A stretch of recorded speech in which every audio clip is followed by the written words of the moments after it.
Hello everybody, how are we doing today? I hope you are doing swell, just like how I am. This is the Ben Burnside Show, coming to you from pandemic city of Fresno, California. Just wanted to make a show today, make a daily show. Here, let me get this thing off. I felt like wearing that because it was on the photo cover for this episode. But yeah, I welcome to the show. Welcome to the show. I hope you are doing all fine out there. This is indeed the show where I decide to talk about whatever I want, when I want. Sometimes, when people aren't sleeping. So if I'm tired, sure, but I feel like doing it, I'll probably do it because that's when I want. In this episode today, though, I will talk about video games. But if I'm playing a video game and I'm like, you know what I want to do? I want to play, or I want to do, even better, I want to even do a Ben Burnside podcast. Then I will pause the game and then do a podcast because I do whatever I want. I do whatever I want. No, I'm kidding. I'm just messing with you. But well, yeah, welcome to the show. I'm looking forward to it here. So today, as you saw by the cover, I'm a big video game fan. I love to play video games.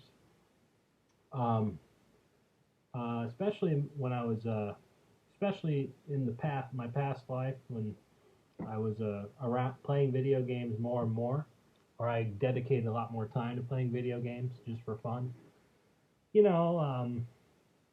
I've decided to do more goals and do more responsible adulting things since then. So ever since that, like maybe I play 1 hour video games a day, which is still a lot, but I've really cut the video game stuff down quite a bit.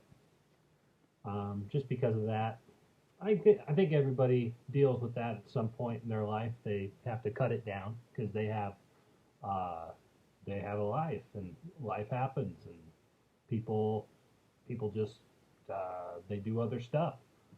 So the video game stuff goes, and but you know what? Damn it! Since I got this Ben Burnside show going, and this is a show where I do whatever I just put up whatever content I feel like. I feel like, man, what a perfect opportunity to incorporate video games into this new world. So I am looking forward to this. This is my first video game themed show. So here we go. A lot of this this episode for this first ever video game themed show will be mainly me. You'll be listening to audio for a trailer for Assassin's Creed. So yeah, you're not gonna. The game is being released months away at least, but they have a trailer. They've released 2 gameplay trailers 2 days ago. One that's roughly 6 minutes long. The other is almost 32 minutes long. So I'll be listening to both of those. Pretty much the first time ever I'm listening to both of them. I listened to a little bit of the 6-minute one, but I was like, no, stop. It's content for my show. Let's listen to it. I'm interested. So yeah, that's what I'm gonna do today. So but before I get to that, I want to talk about one other thing that's video game related for this video game themed show.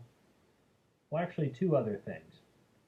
The first thing is I plan at some point to be playing video games on this channel and kind of have it be like almost a mixer. I don't know. I got to look more into the rules if I'm allowed to do that or not, but if not, then I'll just go to Mixer or something. I'll get a video game channel going, and I will just play games, and that's kind of something I'm intrigued to do. Uh, it doesn't matter what gaming system it will be. If these new Xbox and PlayStation versions, if these new stages of Xbox and PlayStations that they're releasing soon, if they're like ultra expensive, I'm just gonna play it on Xbox One or something cheaper. I have an Xbox 360 too. I don't care. I'm not. Look, I'm not gonna pay a shitload of money for these. I hope these people at Xbox and PlayStation are in touch with what's going on in the world, uh, considering the pandemic and that millions of people are unemployed. So, including myself, like technically I'm employed, but I have a elderly family living with me, so I can't really go to the job that I work at because it's just not the most responsible thing to do. But so I, you know, that's why I'm not really working like I should. But besides that, God damn, I lost my train of thought. I lost my train of thought. That's what happens when you look at all these video options for video games. You just kind of lost in it. There's too much good shit on here. Too much good stuff. Shit stuff. Valhalla. Alright, let's get into it. So that's my first announcement. I will be playing video games at some point on a channel, either YouTube or Mixer or something. I got to figure that out. First off, I need to get a webcam, but that is my current plan, just to let you all know. The second thing I wanted to talk about is video game news related, and that is this talk about the new re-released version of Grand Theft Auto 5 that is at least coming on the new PlayStation 5. And you know, I don't know. I do know, and I'm not a fan of what's going on. I saw a video, and the credit goes to a gamer by the name of Swegta, SWEGTV. I think that's how you say it. Let me see. I'm not going to play his video, but Swegta, that's right. SWEGTA. You should check him out. He's a pretty good he's pretty good with the YouTube stuff. So, and he particularly talks about specifically games that are related to Rockstar Studios and the games they release, which is like all the Grand Theft Auto games, Red Dead Redemption, Bully, what else? Manhunt. Not a lot of people know that game as much. What am I? Max Payne. A lot of great stuff. But Rockstar, as Swegta was talking about, and a lot of other gamers on the internet, Rockstar has not released a lot of video games in the last 10 years. I mean, they had Red Dead Redemption, the first Red Dead Redemption in 2010, but then they released Grand Theft Auto 5, which was awesome. Like, it's still awesome to this day, don't get me wrong. And then 5 years later, they released Red Dead Redemption 2. Awesome game. It's been awesome forever since it come out. But in the previous decade, from that decade, Rockstar released a bunch of games. They released a lot more games than the output of stuff they released in the 2010s. And because in the 2000s they released like 3 or 4 Grand Theft Autos. They released Bully.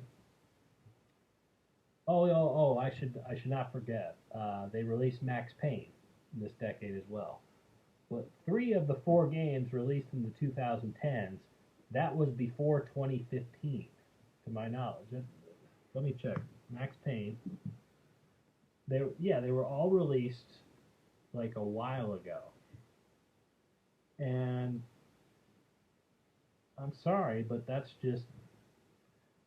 not what Rockstar was like in the previous decade. And I think fans got a little bit, even though they expected it, because these games are way more detailed and and complex. I feel like in terms of making it than the games from the previous decade. Fans still they grew impatient.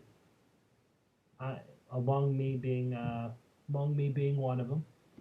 So I think that Rockstar really, I think they were especially now at a point in 2020 where where fans are kind of hungry for something new from Rockstar because we're getting closer and closer to where it's been 2 years since Red Dead Redemption 2 has been released, and that game broke all kinds of box office records. Like just in any out of uh, so, of any form of pop culture media release, music, movies, video games, books. I think Red Dead Redemption broke all-time records when you add all those entertainment mediums together. Like, what did they make? Like 700 million its first week? Like something nuts. And it's just people people are clamoring for more Rockstar games, and they want to have more to talk about. Let's see, Max Payne, Xbox One, release date. Uh, hmm. Yep, that's Max Payne 3. Release date. Damn, that was in May of 2012, which makes sense because Grand Theft Auto was released in 2013, and Max Payne 3 had some Grand Theft Auto uh, Easter eggs in that. So Grand Theft Auto 5 Easter eggs. So it's been a while. It's been Rockstar Games has left us pretty hungry for stuff, and noticeably, they really had to explain why in the 2010s why they weren't releasing more and more content. And it's because with Grand Theft Auto 5, which was such a ginormous, the biggest video game success like of all time, pretty much, maybe besides like what's the game where Minecraft? Yeah, that's it, Minecraft. Besides Minecraft, um, it was one of the biggest releasing games of all time. Even though it was one of the biggest games ever, people Rockstar was really taking its time in releasing a new game. Like I said, 5 years, and within those 5 years, they had. I saw an article one time where they explained why it was taking so long, and it was because Rockstar, for the first time ever in their games, they were taking a major focus on the online campaign for one of their games in Grand Theft Auto 5. Grand Theft Auto 5 online is huge, and it's huge for them in terms of the money, the money, the micro transactions. So yeah, they really made a lot of money. That's my point. And I think because of that, they have because they've been making so much money for the microtransactions, and because people have been so into the idea or been so into contributing in playing that game. Rockstar saw the opportunity in making a lot of money, and that's from my perspective, that's what's happening. And they've just been putting all their attention on that. And I think they have to know they're smart people. They're clearly smart people over there. They have to know that they're taking a risk in just continuously putting their energy into Grand Theft Auto 5 and not some new game.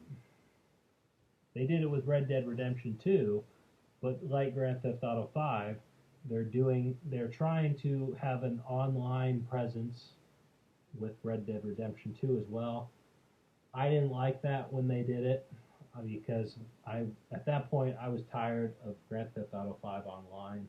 I thought it was taking away from them making a new story game, a new game which will guarantees a great new story mode, which is what which is what Rockstar Games, I should say, is the best at out of any video game studio out there, in my opinion. So I was pretty sick of online. So when they made Red Dead Redemption 2 online, I was like, get the fuck out of here. I don't want to see that. So, that's how I see it. So what happened recently? Recently, Rockstar Games made an announcement, I guess, online where they had a huge announcement the following day, and they posted that they were going to have a huge announcement the night before on social media, and I guess I didn't see it, but fans were really excited about it, and they were really excited to see a new Rockstar Games. So yeah, understandably, because people want to see more. So I think that people were really looking forward to it. I was looking forward to it because I went on that guy Swegta's live YouTube feed of PlayStation. I think that's what they said they were going to announce it on PlayStation or something like that. And Rockstar was going to be involved in the PlayStation conference or whatever, the online conference. Since it's COVID and I guess they can't do their conference at E3 in front of people. So it was an online thing. First thing in that online conference, it was Grand Theft Auto 5, and we were like, oh, okay. And keep in mind, Grand Theft Auto 5 has already been remastered, so there's been 2 releases of the same game of Grand Theft Auto 5 in the past decade. So, for nearly a decade now. So, we're watching this, and we're Swegta, who's hosting this video feed of the conference. He was like, "Oh please God, no," and I was like that too, but I was more optimistic. I was like, you know what? This is going to transition into some ominous announcement of a new game. It's going to be Grand Theft Auto 6. That seems great. Like Rockstar Games, they know we're kind of tired of Grand Theft Auto 5 at this point. It's been 7 years. They're going to not be that dumb.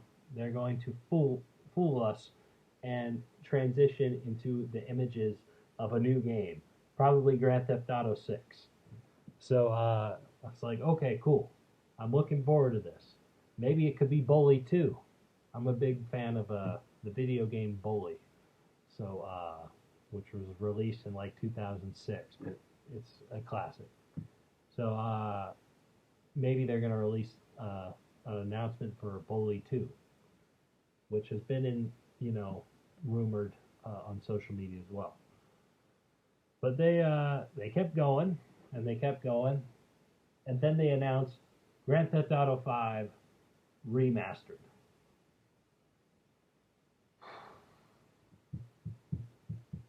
Grand Theft Auto 5 Remastered. Yeah, not a fan. No, no, no. No, none of that, please. No Grand Theft Auto 5 remastered. Remastered, please. No. I've played the game now. I'm going on 4 times to playing the story mode of Grand Theft Auto 5 within the years that it's been out. I'm done. I'm done. Where this thing with Rockstar Games, where they're clearly trying to make as much money as they can from the online part of Grand Theft Auto 5, and now in Red Dead Redemption 2, it's getting to be to where this is the first time I feel like in Rockstar Studios history that they made a mistake, that they made an error with the fans. And that's unfortunate because they've never made an error with the fans, in my opinion. And, uh, you know, they ended the streak on this thing. They ended the streak, in my eyes, with this announcement. How can you announce another Grand Theft Auto 5 re-release, a second one? We've played it. It's 7 years old. I know this is a first world problem, but we're all aware that we're just having fun with video games. This is, you know, we're acknowledging that we're in this bubble. So we're going to argue, and people are going to get mad because, you know, we're all video gamers here, and we know that this is a first world problem. So we're putting ourselves in that first world bubble, and we're yelling at all the first world people. And we're telling you, what are you doing? This is no re-release, please. We don't want to see it. We don't want to see a re-release of a game that's already been re-released. How many times can you re-release something? Jesus, and apparently with no additional story mode stuff, or maybe like a couple downloadable clothes you can wear. Okay, it's not enough to get me to get it on the new PlayStation. I don't know. I just think this was a bad decision on Rockstar's part. I think they know it though. I think they know that that this was a risk. But it's a lot of money for them that they can get, especially a time during COVID, when a time where I wonder if video game makers can make video games in this COVID pandemic environment. Where there's social distancing involved, and it's not ideal to be in a workplace right now.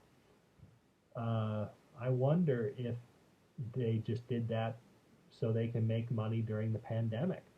And if that's the case, then I just thought of that possibility. That's kind of shrewd on their part. It's clever that they would do that. But I don't think I don't like it, and I'm not gonna cough up money for it. No thanks. I've coughed up money into Grand Theft Auto, $60 worth. What is they can't do this again.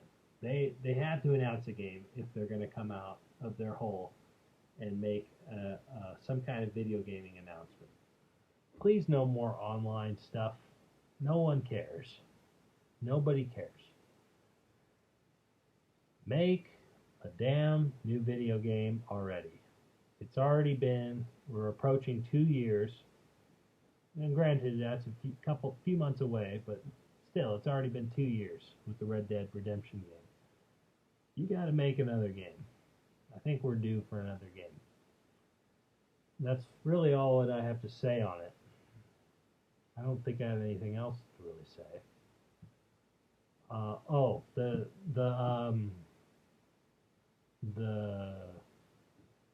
The reaction to the Grand Theft Auto 5 remastered announcement was very harsh towards Rockstar Studios. And, you know, they should expect that.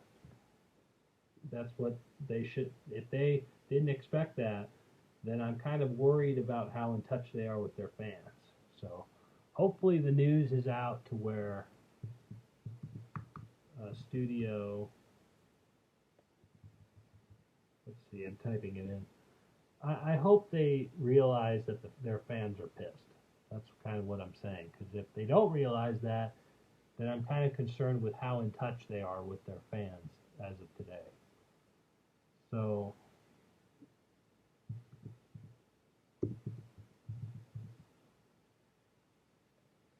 yeah. Grand Theft Auto 5 remastered reaction. Ugh.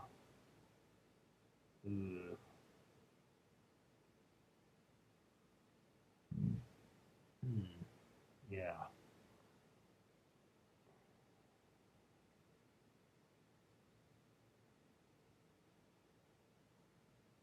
This should be interesting.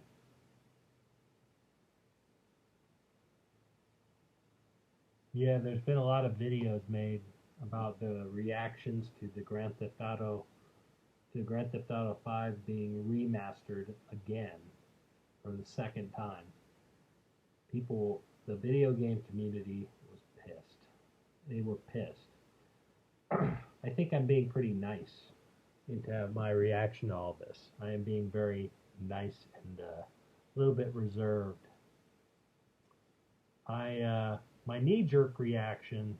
I should get my knee-jerk reaction into these videos a little more because it's not as nice, not as nice, and people.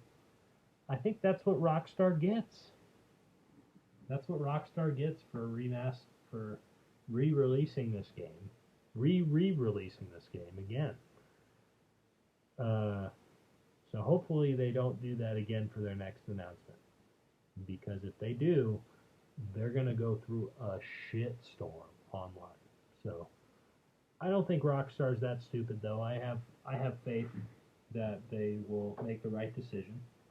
I think this was more of a rough, calculated risk by Rockstar. They knew what they were getting themselves into, and they can't fuck this up again. No way. Anyway, let's watch the Assassins Creed Valhalla, the new gameplay trailers that came out 2 days ago. I saw the cinematic trailer for this game when it came out a little while ago, and it was fucking awesome. I thought it was great, and I watched it a couple times. I watched reaction videos to it, and I really enjoyed it. But so watching this should be very interesting. I like it that these video games studios are kind of generous in offering a couple of different gameplay trailers to this. So let's not waste any more time. Let's watch the first gameplay trailer, which is about 6 minutes long. This is on IGN's YouTube channel. I'm only going to show the audio to this, so hopefully you guys can hear it okay. If not, just sync it up. I'll sync it up right here, and I'll sync it up for you in terms of time and see where, because this is the first time I've ever watched a YouTube channel to where I'm doing a video at the same time, so I don't know if you guys will even get the audio. So just to make sure, I'm going to count the video by the number it's at so you could sync it in and watch it at the same time. So let's get started. Okay, I'm at a YouTube ad. I'm going to press skip ad. I'm going back to the beginning. Okay, starting now. 1, 2, 3, 4, 5. Hope you guys have it synced in at this point. Let's go here. In Assassin's Creed Valhalla, you will relive the epic saga of the Viking invasion of England. Got it full screen now. You will play as Eivor, a Viking from Norway, who will lead his or her battle-hardened warriors across the North Sea to the British Isles. Eivor is driven by an ambitious goal to build a thriving Norse settlement in a hostile land. Good at our plan. It is time we go our Vikings. Today we raid, but tomorrow we may build. England is a dark age tangle of broken kingdoms and warring dynasties. I like Land of how opportunity and riches.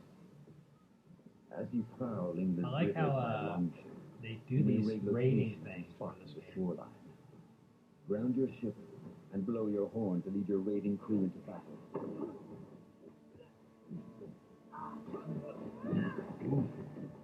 Brutal. Brutal. Oh. Oh. Put it on fire.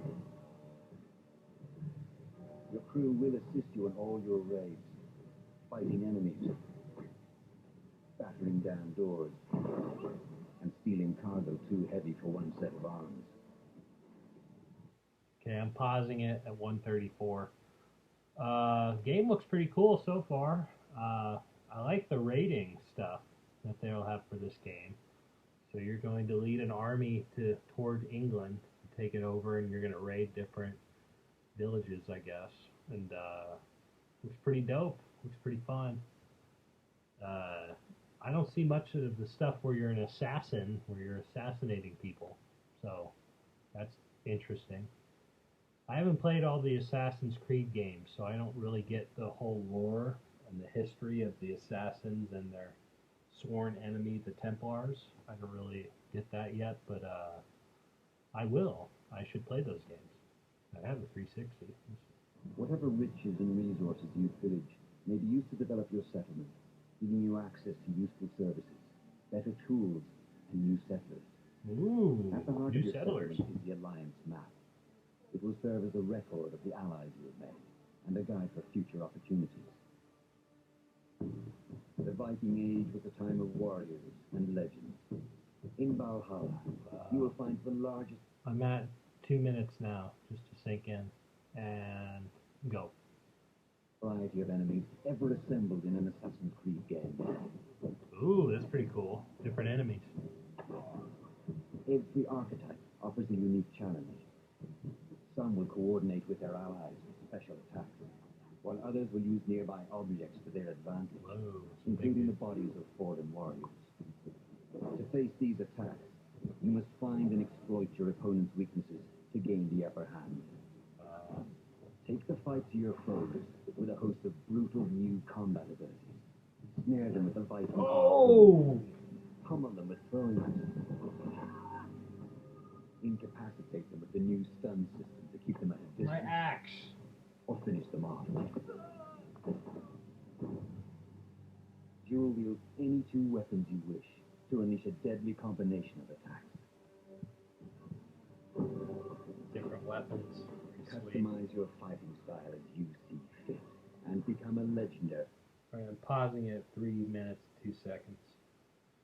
I don't know about you guys, but I'm not really a gamer that likes to go to the weapon selection menus or the menus for clothes and stuff and take tedious times to select what I want. I've tried that and I got tired of it. I'm not really patient about that kind of stuff. Pick all the different stuff. I just want to play a game and throw an axe and run around and all that. Viking warrior.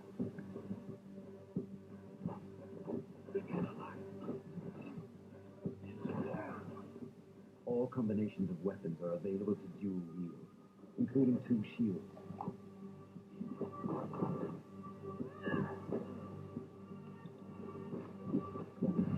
Oh!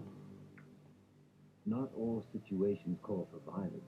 Oh, of In course. this new land, a Viking must find a way to adapt. As Eivor is not welcome in England, you may need to outsmart your enemies, avoiding unwanted attention in towns and bustling cities.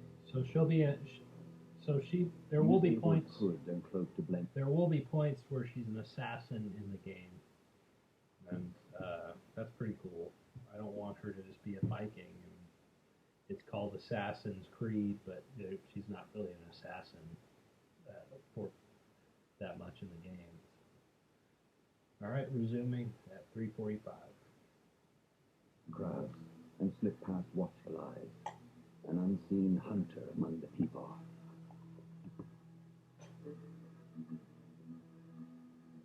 From capital cities and villages to the dense forests and rolling hills of England, exploration is vital to keeping yourself sharp. You must feed off the land if you hope to endure. Ooh! Hunt and forage to replenish your health and fortify your equipment. Oh! Fight a big ass wolf. Search pagan temples and Roman ruins for new activities and challenges to strengthen yourself and your settlement. In your mind, in your soul. The more you explore, the more of England's secrets you will reveal.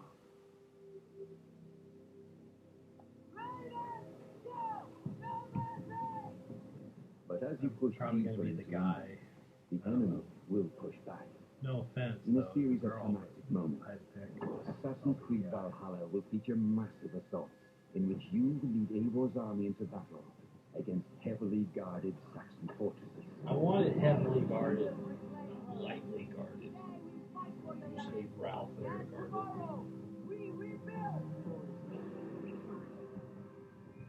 Assassin's It's a lot Creed like Valhalla the will Assassin's transport Creed you to London wondrous game where you haunted have lands allies. inspired by Norse myths and England's pagan roots. What was that? I'm sorry, I'm going to go back. With unforgettable Go back to, battle I'm going back to 4 minutes and 50 seconds. So starting now. against heavily guarded Saxon fortresses. Today we will reclaim her. Today we fight for the land. And tomorrow we rebuild. Rebuild! Assassin's Creed Valhalla will transport you to Valhalla! wondrous and haunted lands inspired by Norse myths and England's pagan roots. It will challenge and Damn. surprise with unforgettable characters, thrilling triumphs, and tragic losses, giving you the chance to live your own Viking saga. Oh! Dope.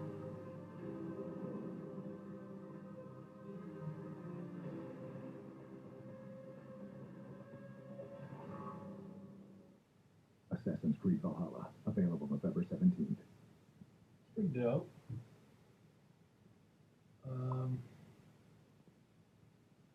Okay, as I'm getting back to out of the large screen of that, pretty cool, man. Pretty cool. I'm looking forward to playing that. But yeah, I'm looking forward to it. Next game I'm going to watch is there's another cinematic trailer that I haven't watched yet. It's Watch Dogs Legion, and there's two other things were released a couple days ago in terms of trailers, and it's the Far Cry trailer. You know, I've seen it already. So I'm not really, I'm not really looking to listen to it. I'll give my thoughts on it though right now. I thought it was pretty cool. It's a cinematic trailer though. It's like, they're still awesome, the cinematic trailers, don't get me wrong, but a part of me soured up on it a little bit because that's not what the game is going to look like with the cinematic trailer. You know, so that's my only gripe with it, with those types of trailers.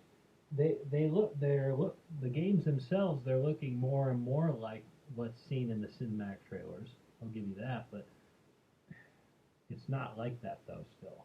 It's not going to be like that at least for quite a while, I think. So I think they purposely tried to make it look the way it is. And I don't think they are technology-wise to making a whole video game like a cinematic trailer just yet. So that's how I see it. Um, I thought Giancarlo Esposito, who was in the Far Cry 6 trailer, was fucking awesome. He's awesome in everything he does, particularly as a villain. That's all that I've seen about him, though. Or what I remember seeing him in. He was unforgettable in Breaking Bad as Gus, and he's really cool looking in The Mandalorian. I saw him in the few episodes he was in for the first season. He was pretty fucking awesome in that. And it looks like he's going to be a save. Yeah, I'm not gonna. I almost gave away some stuff with that show. You should go watch it. Go watch The Mandalorian on Disney Plus. It's a really good show. It's only one season right now, but it's a really good show. But yeah, I think Giancarlo is a world class type actor. He's a great actor. So I'm looking forward to him being on this in this game, Far Cry 6. The Far Cry franchise is a pretty cool franchise for me because I think they really make awesome looking worlds of a corrupt society, and they're around the jungle, so any animal in that game is going to want to kill you. It's a fun game. It's a fun game to play. I only played a couple of those, but they've both been pretty fun. So yeah, it's pretty cool. Let's watch this. Before I get into the Assassin's Creed stuff, I'll watch the Watch Dogs Legion trailer. That should be pretty interesting going into it.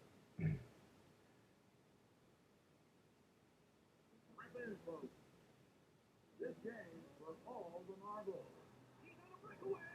I haven't. I think Watch Dogs Legion. That was. Maybe I'm wrong on this, but I feel like this was shown at E3 last year. So I don't know when's the release date. There's this YouTube ad that I can't get rid of. Is fucking playing.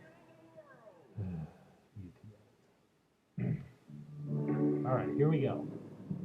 I am starting now. It's 2 seconds in. 3, 2, 1. Illegal paintings spreading subversive and hostile messaging over the last few weeks across London are not the work of several people as was originally believed, but the work of an individual. The criminals have links with the terrorist group Weird looking game.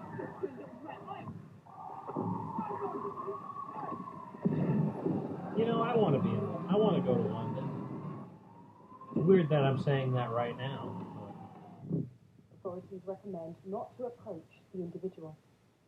Welcome to London. I came for the foreigners, and I did not speak out because I was not a foreigner.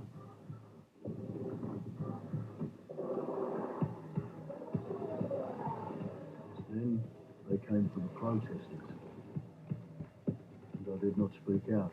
I'm not a foreigner. I'm a protester. I was not a protester.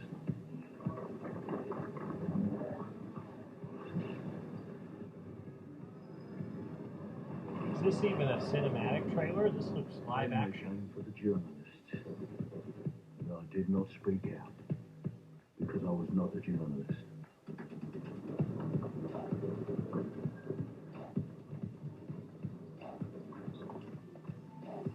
Kind of confused with what's Then they going came on. for street artists, and I did not speak out I think that's kind of the point. because I am not a street artist.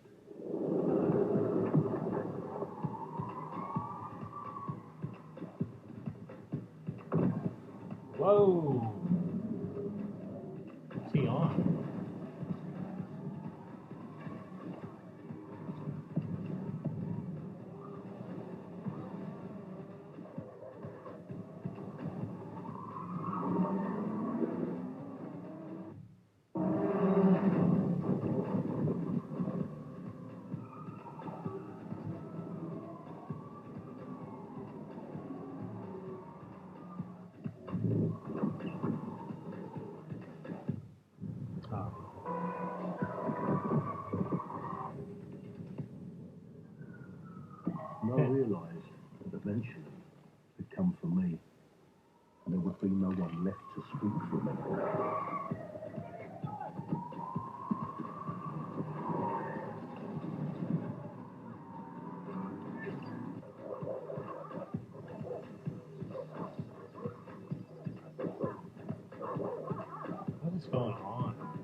long night, London is in chaos.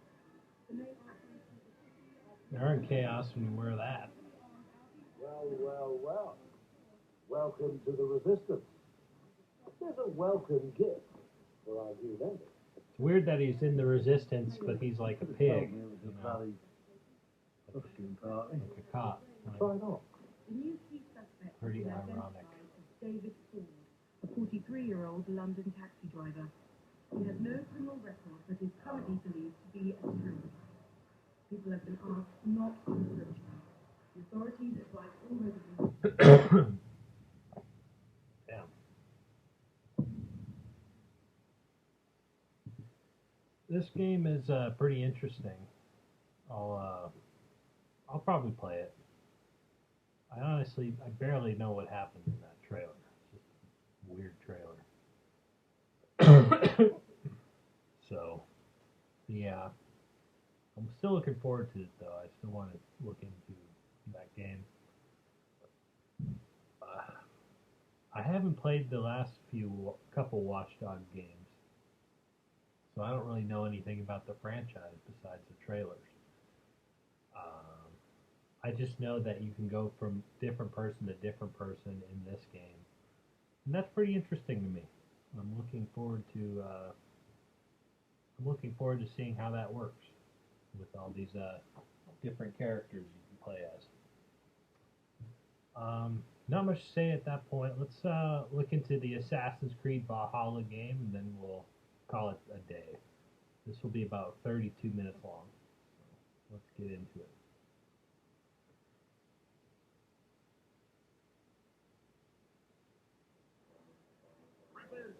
This game's for all the marbles.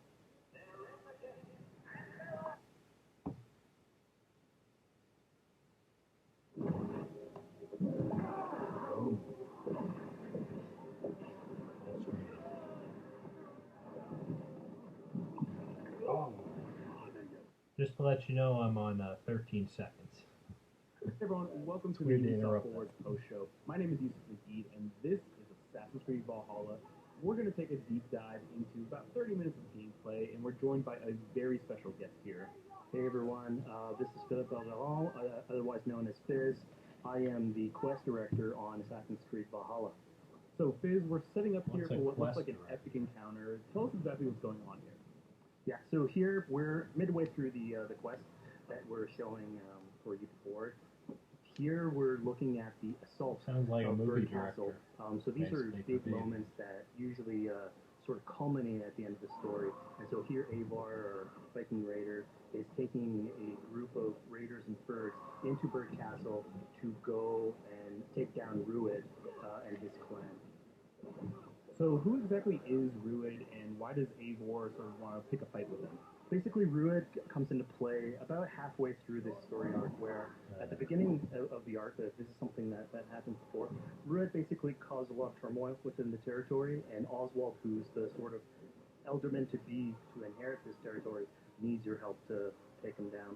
Oswald having just been defeated in a previous quest, and so here this is revenge, but also accomplishing your ultimate goal. So, Fizz, as you're talking, we're seeing some of the combat of Valhalla. Can you tell us a little bit about the changes to combat this time around? We wanted to basically add a lot of new mechanics to it. So we added like some dual wielding for the player, like a stun system in there. And we really needed to do this to sort of portray that sort of the brutality that comes with being a Viking. This day and age, so it sort of fits into that the time and the character.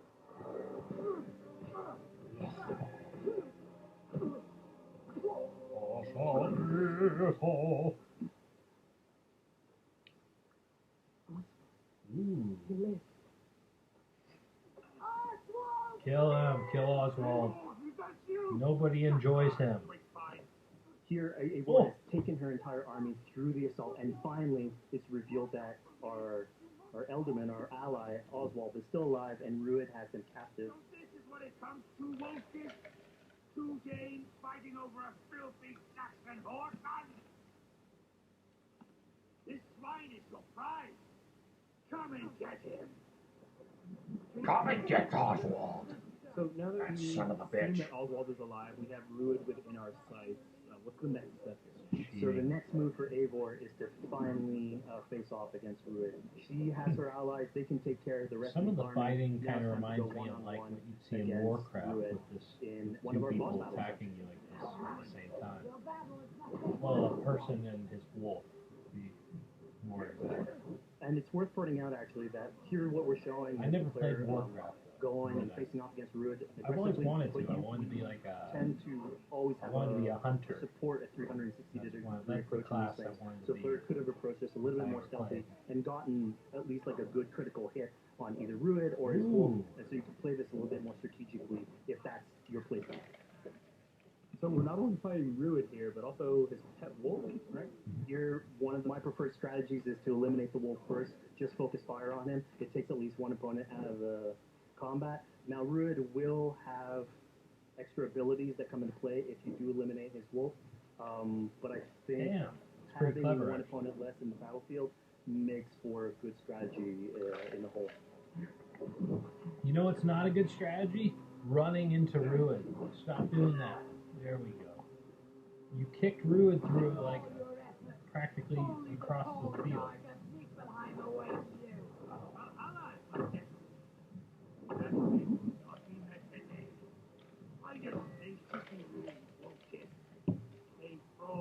you. Wait, I'm gonna pause it. It's at 4:21. Just for it.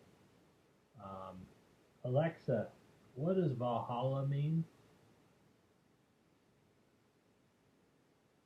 Mahalo is an interjection usually defined as Alexa, stop. thank you. Not Mahalo, but Alexa, what is Valhalla? According to Wikipedia, in Norse mythology, Valhalla is a majestic, enormous hall located in Asgard, ruled over by the god Odin. Chosen by Odin, half of those who die in combat travel to Valhalla upon death, led by Valkyrie, while the other half go to the goddess Freya's fierce Volkswagen. I was paying attention. Go ahead. And all of them, do not drag me down to the sewage you wallow in. I'm starting at 4:27. 3, 2, 1.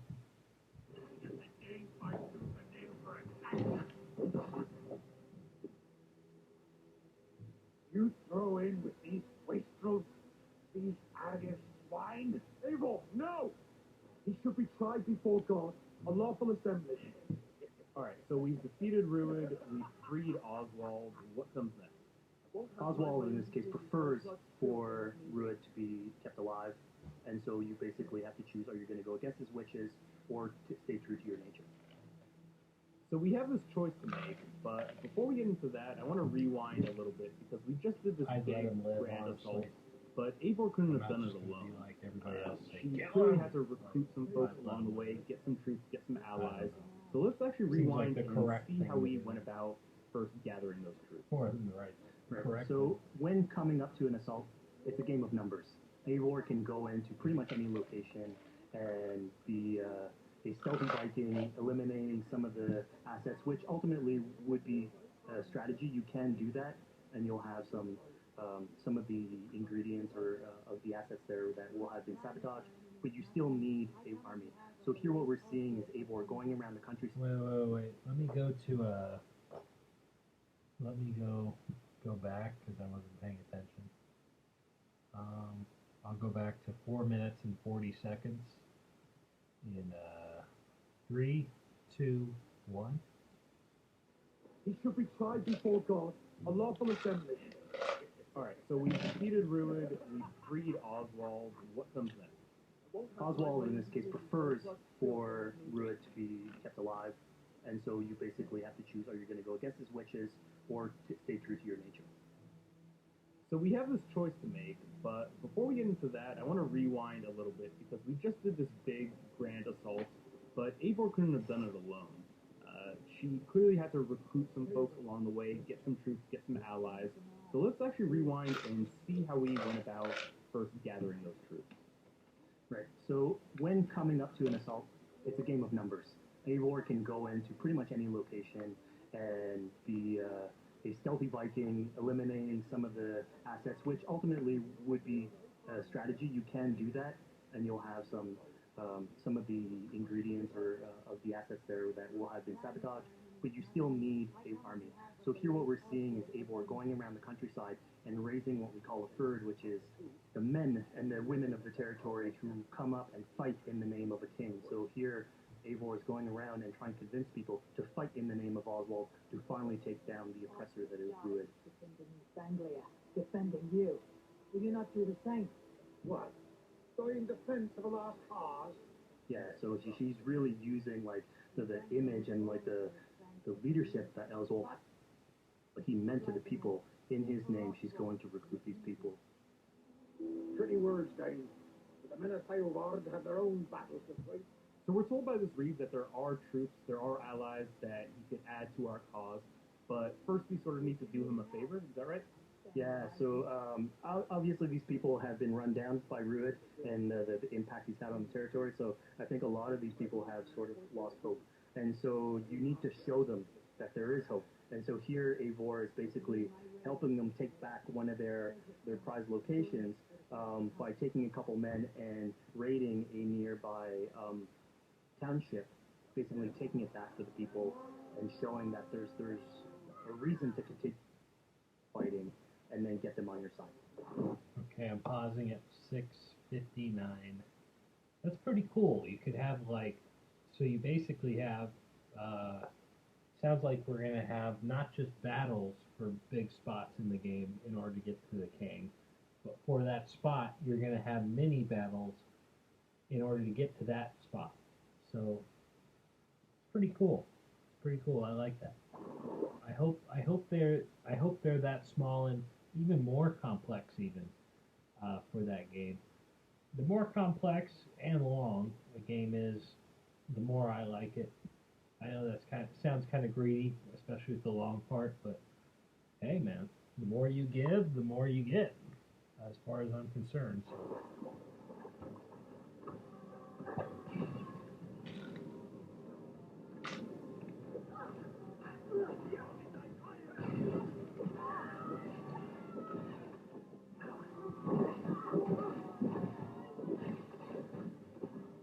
Nice, pretty cool battle. When Eivor does this, obviously you have access to a full suite of abilities. So again, the improvements that we've done to the fight system, you have some brutal axe throwing in there. You have archery or like range combat abilities in there as well. So really, again, like depending on what your playstyle is, you can customize your loadout and go in there how you wish.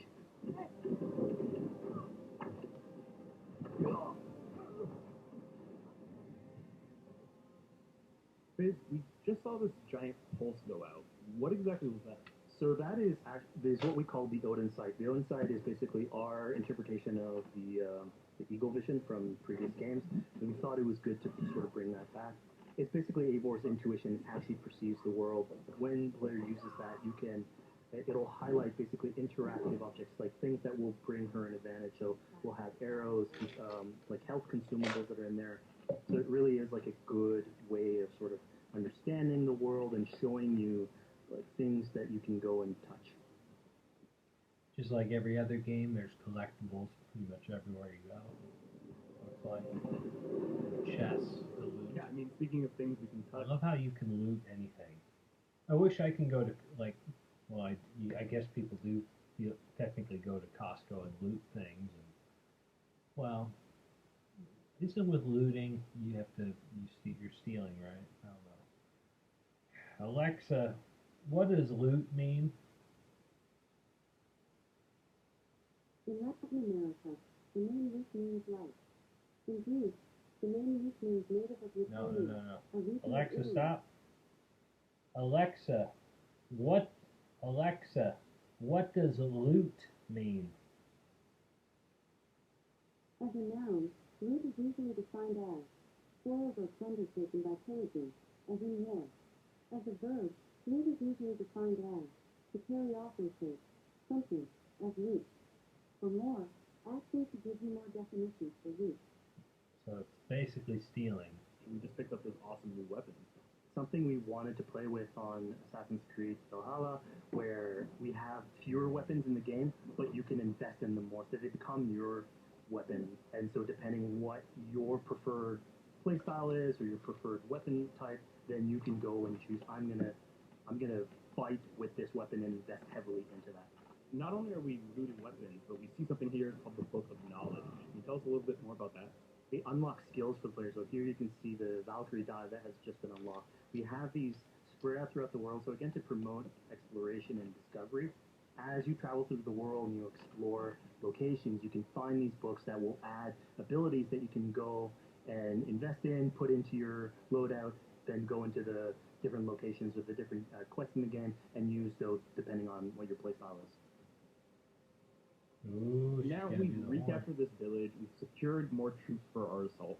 Let's jump back now and figure out what we want to do with the river. Oh, she didn't blow the horn. Come on, bro. The rightful king of East Anglia has spared your life today, and so it will be.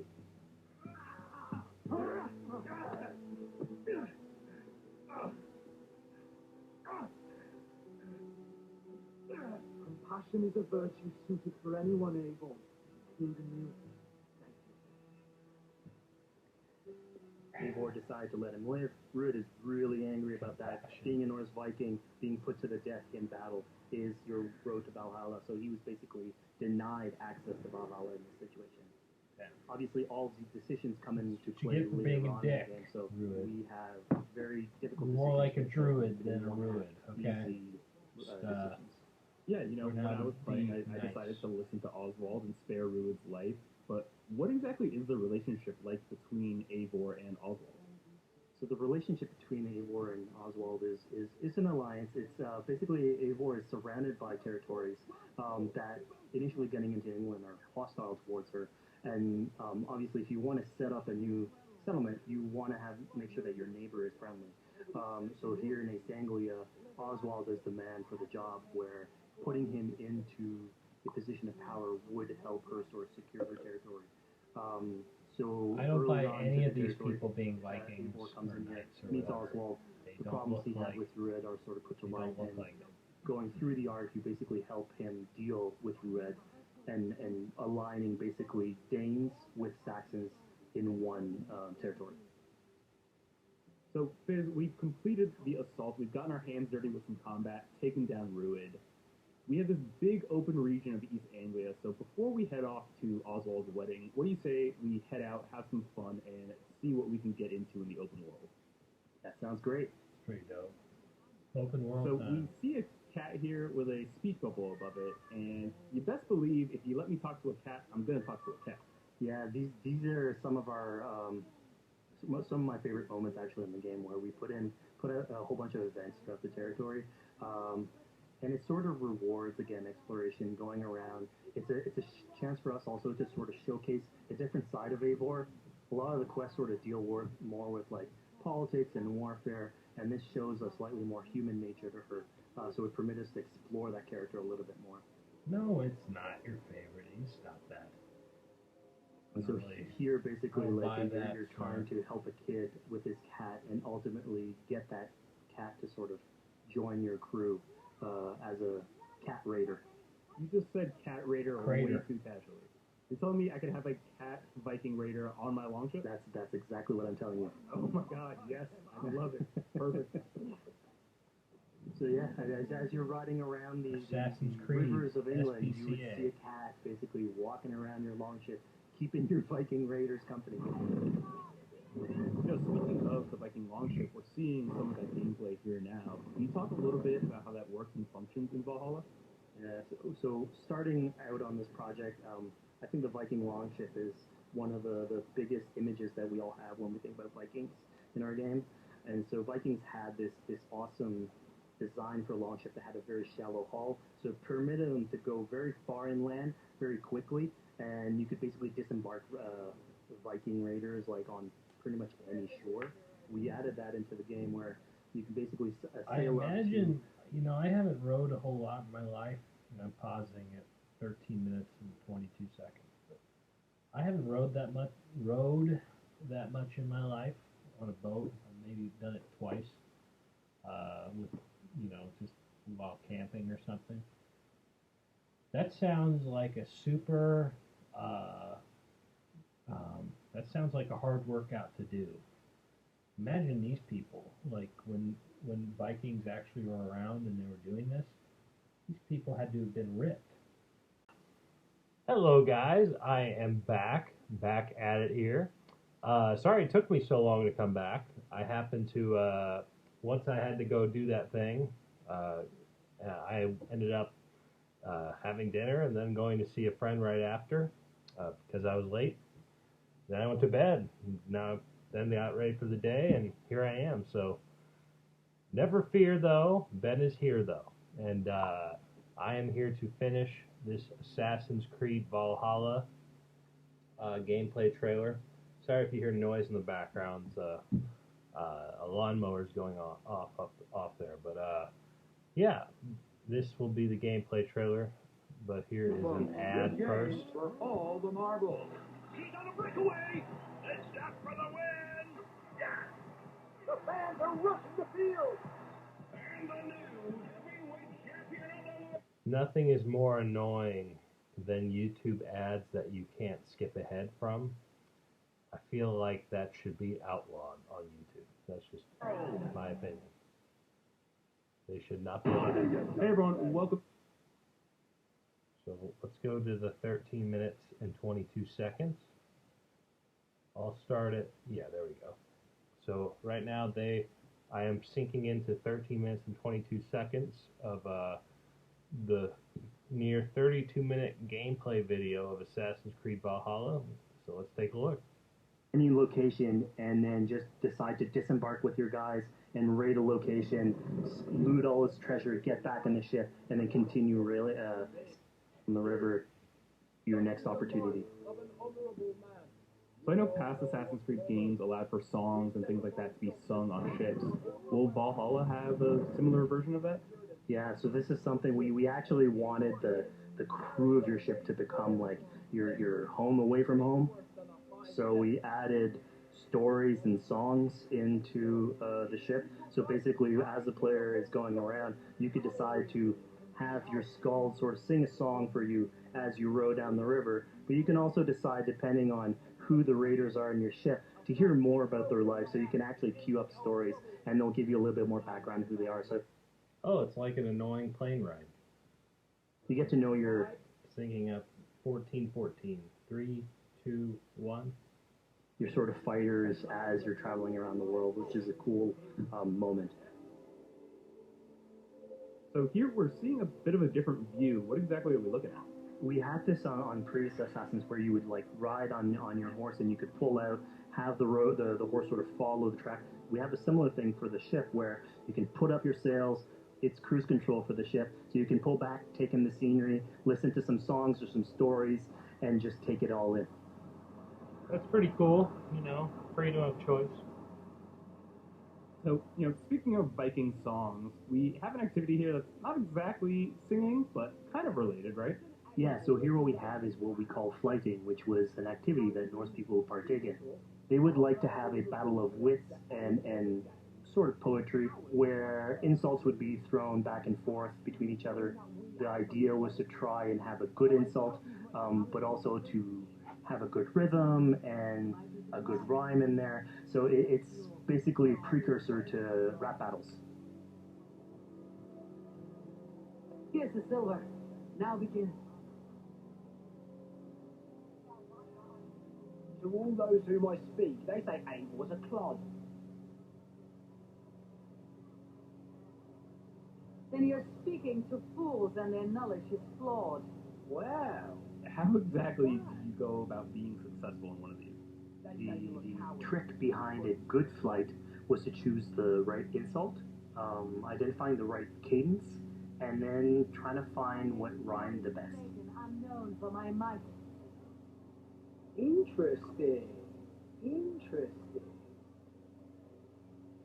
Silent whispers all claim that you're terribly dense.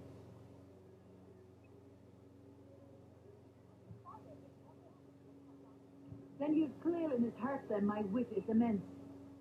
Oh, you looked out with that one. Wow, what a surprise.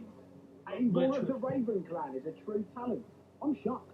Don't believe everything you hear, unless it touches on my flighting. Then heed every word. Take the coin. So now that we've proven our sharp tongue and wit, I think it's time for a bit more relaxing activity. So we're fishing here. Yeah, that's it.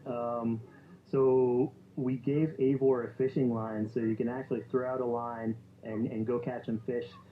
This is used basically to play into our new health loop, where the player will lose health in the world, and it doesn't automatically regenerate like we would have in the past. So you actually have to go out and get some supplies. So you'll find mushrooms and some food that you can gather. But here, like you can also catch some fish and consume that to regain some health.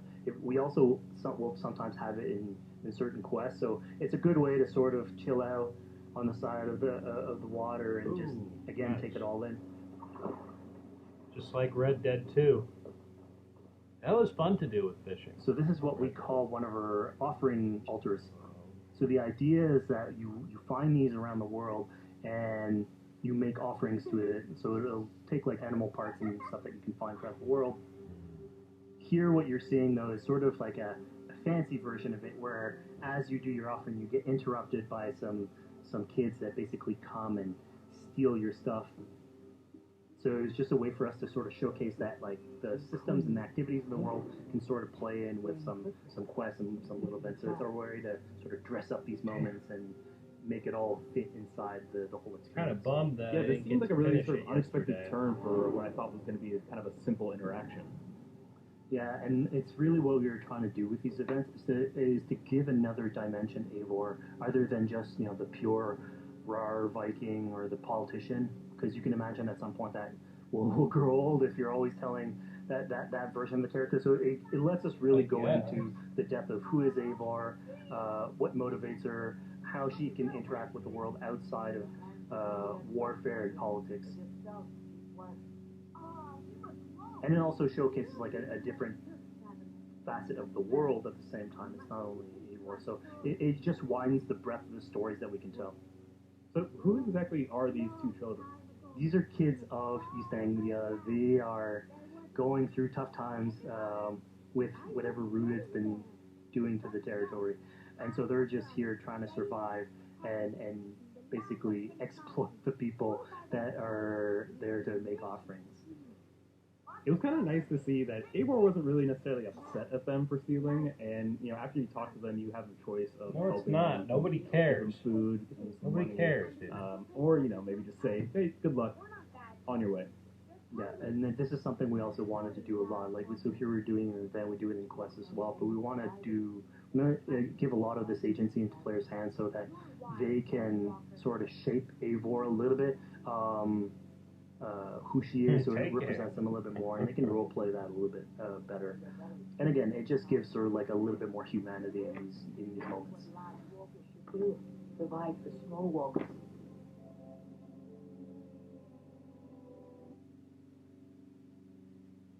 Large Walker. A necklace. Yes, it's a St. Martin seal. You're welcome here anytime, Large Walker. You're one of us now. Visit us, okay? I will. Take care now, small green walkers. Walkers like The Walking Dead. All So zombies. I think AC veterans might recognize this here, but what exactly is Eivor chasing down? Yeah, so here you're seeing Eivor running down one of our tattoo images. So this is challenging the player on free run abilities, but also for fans of the series, sort of pulling at their heartstrings for some beloved features. So are we going to be able to tattoo Eivor? Yes, by collecting these tattoos, you actually bring them back to your settlement, and then you can customize different body parts, having different tattoos everywhere. So again, another form of expression, and it's sort of What if to he said represent no? that Viking culture. Be like, oh, okay. Because one of my favorite things when I was just out there exploring East Anglia was coming upon a house or a building and realizing that there was a chest inside, but that there was no easy way in. And in this case, I saw all the doors were barred, but I knew that because there was a chest in there must have been some way to get inside. So I went around the back and, found a way in. Yeah, I'm glad you actually caught on to that. You're pointing at something that we wanted to work on a lot on Valhalla, where we wanted the exploration to make you feel smarter. So we played a lot with puzzle solving, so making sure that every house that you find sort of appeals to you, like it draws your attention, and then when you want to come and explore, it's not given to you. You still have to work for it a little bit. So it'll challenge you on your observation skills, logic, just trying to find how do I get into this. So we play a lot with level design, quest design, to offer challenges to players, and you basically come out of it like with a better feeling for the exploration, but you also get to see more of a story behind these locations, which we've crafted. So it gave us a little bit more time to sort of slow down the experience. And bear with me, guys. I'm a little tired, but just want to let you know. Resuming at 22 minutes and 4 seconds. 3, 2, 1. Tell a different version of a story.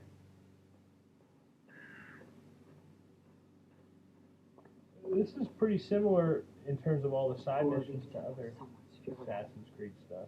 Yeah, I mean, speaking about exploration and just finding things out in the world, I was just wandering and came across this clearing and found this kind of morbid altar. Yeah, so this is one of our bigger events that we have scattered in the world. So as Eivor explores, she can find altars like this, and by interacting with them, here it's a trap that's been set by this character named Regan. Now there's a bigger story behind all this. There's multiple steps to it later on. So this is one of the moments. It permits us to go into a slightly more mystical realm and play with a boss fight that has more magical abilities, if we will, and basically have this awesome boss fight in the middle of the swamps. And so here the abilities that you see Reagan using are a little bit on the mystical side of things. What's happening is Eivor at the beginning of that trap is poisoned. I wonder if there is any so she starts sort of hallucinating, seeing the world in a sort of different Viking light and filter. And so that's sort of what lets us go into the realm of the weird. Spirit of my father's rage, fill me! This is epic.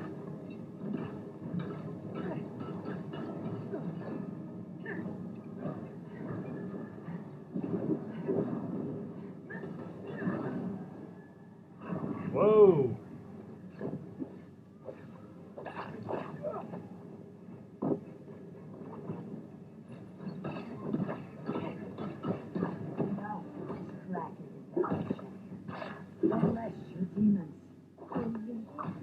So we just saw here that Regan belongs to something called the Daughters of Lyria.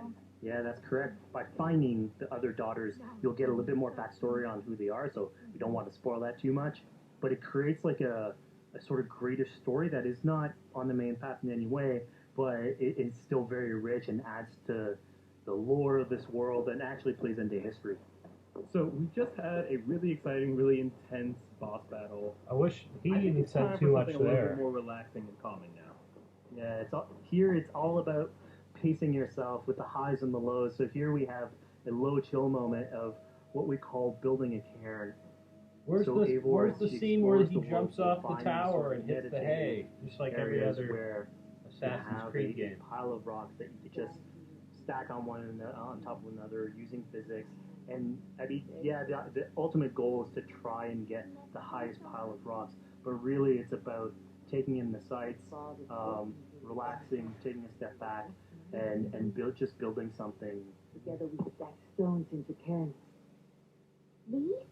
Yes. I almost did this as a hobby not too long ago. I was thinking about doing it, but then again, you can spend as much time as you want building these things. I'm going to go back. I want to hear what I'm sure like a lot of these stuff will end up on you. So I'm starting at 25 and 02 in 3, 2, 1. Yeah, the ultimate goal is to try and get the highest pile of rocks, but really it's about taking in the sights, relaxing, taking a step back, and just building something. Together we stack stones into cairns. These? Yes. Think of this as a test of mind and will. Really? Stack the cairn stones high and wide into any shape you like. I mean, you can spend as much time as you want building these things, making them as high as you want, as weird as you want, I'm sure like a lot of these stuff will end up on the internet, like people comparing structures. The only And place the cool I thing know is that where once this you've kind built of it stuff is and done, you decide to get out of according it, it to sort what of I read on stays there, and Wikipedia, so that's yours, right? is Until the like- moment where you come back and you want to build a is new one. the It's sort of Far cool that we East, were able to give that the to countries players that are to next to express China, themselves. like At this point in the demo, we've where's my explored friend East from? Anglia. She's not We from met America. some children. We've broken into a house. She Fought a boss. transferred here Built a from cat. a country I that I think forgot. now it's finally time to go and head off to Oswald. Where Mount Yeah, Everest so is at, this is right the around moment there. it's all been building up to. And the only By state the moment I know you that get into the in the United territory, States where territory that sort of like happened mentioned by is Oswald that Texas. he's trying to get married with his Dane lady. And so as you go through the arc, that's sort of like the underlying thread. Really, it's about Rued creating turmoil in the territory and helping Oswald sort of get above that and show that he's a good leader. And so you finally, after going through all of that arc, finally get these two East together, Anglia go is through your their wedding. You're invited to attend the ceremony, and then all the activities and fun times that comes afterwards.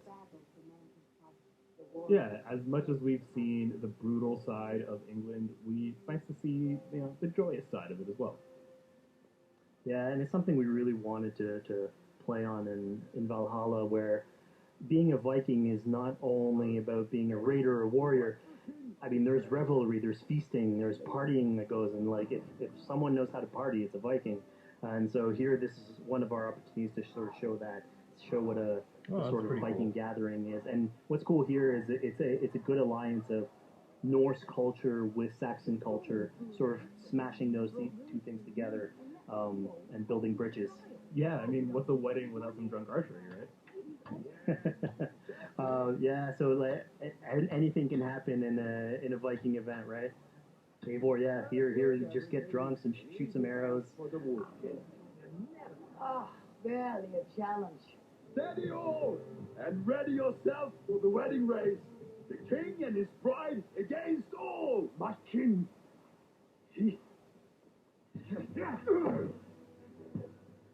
So here we see the decision I made to spare Rued came back to bite us.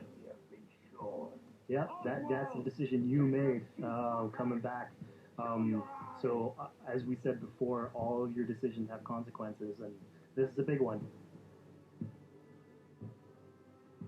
I challenge you. I accept. You're basically presented with the option to sort of step in for Oswald, fight the fight for him, or let him go and fight his own fight. Yeah, personally, I chose to fight myself because I thought Eivor is the type of person who likes to finish what she started. Plank by plank, and a dead king cannot keep his oath. Let me finish this. Oswald, you gutless Irish swine! I'll slay the wolf kissed, then hang you with your own tongue. How does this encounter with Rued differ from I get the our previous argument, fight? but So at this point, you've eliminated his wolf, so it's just I him. understand, And so he's angry at this Rued's point, argument and was so just he will start using his big gun abilities like fairly early on in the fight. So it's way more vicious, way faster. There's less strategy. He goes literally swords blazing at you, and so this is a fight to the death.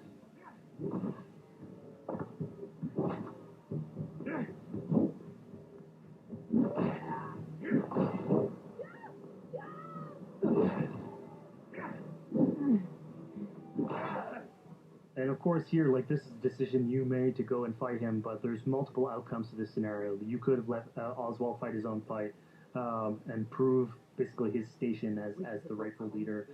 If you had eliminated Rued, obviously this would not have happened. It would have been a slightly more joyous occasion. But ultimately, in all scenarios, you still have an alliance with Oswald. He's proven to be the right leader for this territory and to be a good ally for you. I promised you an alliance, and now you have it. And one day I will need you to make good on that alliance. So we're about to take off from the wedding, but Eivor decides it's a good idea to check up on her. what a brother great instead. send-off to a wedding. Yeah, so Finner is probably one of the more recurring characters in this arc. You get to meet him very often. He's a very endearing character, sort of used to have a Viking life, sort of misses it, and going through all these adventures together is sort of like lights that fire back, and so he's willing to join you in your raiders.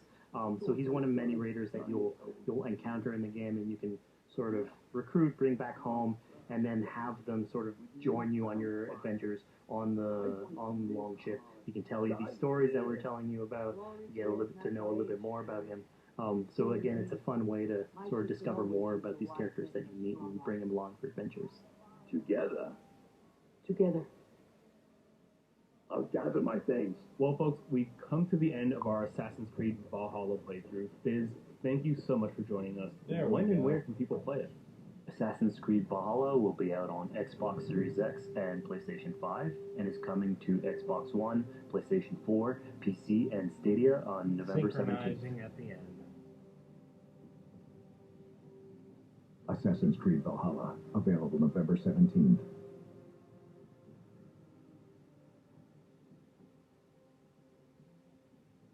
Alrighty, guys, that's going to be the end of the show. I hope you enjoyed it, just like I did. I thought that was a pretty good video. I thought it was pretty interesting going into it, and it seems like another pack-filled Assassin's Creed video game going forward. So, with that being said, I'm looking forward to it. Feel free to subscribe on my YouTube channel if you haven't already, and stick around and watch some more content when you get the chance. I'm looking forward to your viewing, and feel free to comment down on the comment section. I'm looking to hear your opinions. All right, guys, have a good one. Enjoy the rest of your day. Bye.